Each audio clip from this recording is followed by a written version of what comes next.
Congress party ప్రభుత్వం ఏర్పాటైన తర్వాత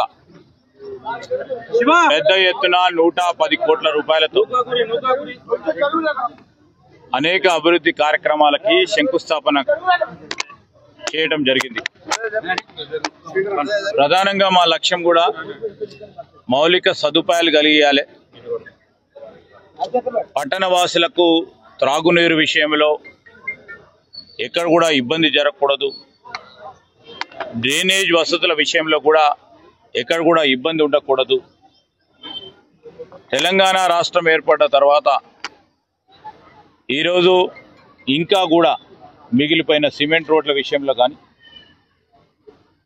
రోడ్ల నిర్మాణ కార్యక్రమం చేయాలని అనేక సందర్భాల్లో ఎల్బీ నగర్ నియోజకవర్గానికి సంబంధించిన మా నియోజకవర్గ ఇన్ఛార్జి గారు పెద్దలు మధు యాష్కి గౌడ్ గారి నేతృత్వంలో వారి మున్సిపల్ శాఖను నిర్వహిస్తూ ఉన్న గౌరవ ముఖ్యమంత్రి రేవంత్ రెడ్డి గారిని కూడా కలుసుకొని ఈ ప్రాంతానికి సంబంధించిన అభివృద్ధి సంక్షేమ కార్యక్రమాల విషయంలో పెద్ద పెట్టున కేంద్రీకరించి ముందుకు నడవాలని వారు కోరటం, మరి వారి అభ్యర్థనను కూడా ముందుకు తీసుకెళ్తూ ఈరోజు అందరి సహకారంతో ఇక్కడ ఇంత పెద్ద ఎత్తున పనులను చేపట్టడం జరుగుతూ ఉంది.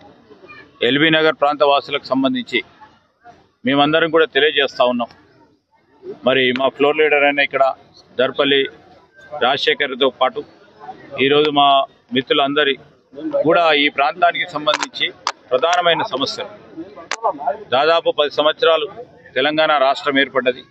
రాష్ట్రం ఏర్పడ్డ తర్వాత ఒక ప్రత్యేకమైన ప్రణాళిక తీసుకోవాలని అదే ఒక ఆలోచన దృక్పథంతో ముందుకెళ్తా ఉన్న తరుణంలో మేము ఈ జంట నగరాలకు సంబంధించిన అభివృద్ధి విషయంలో ఆనాడు కృష్ణా నది జలాలని, గోదావరి నది జలాలని, మంజీరా నది జలాలను తీసుకొచ్చింది కాంగ్రెస్ పార్టీ ప్రభుత్వంలో.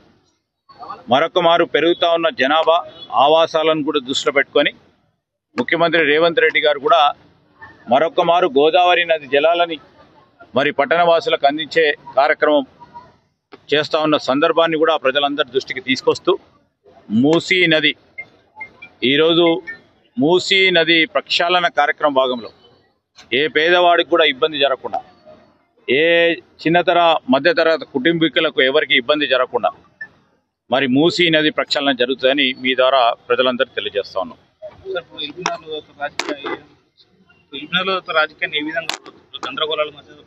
ఏం గందరగోళం లేదు. స్పష్టంగా కాంగ్రెస్ పార్టీ ఇక్కడ బలంగా ఉంది. ఏం గందరగోళంగా లేదు.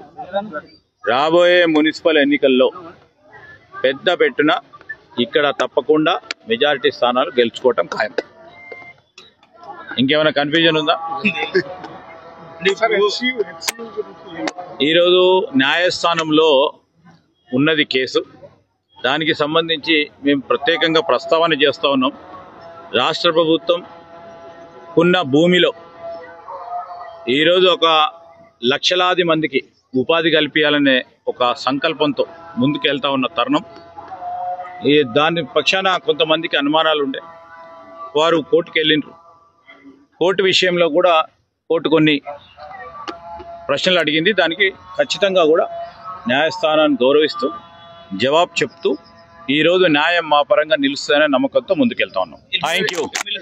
Subscribe us and press the bell icon for more interesting updates.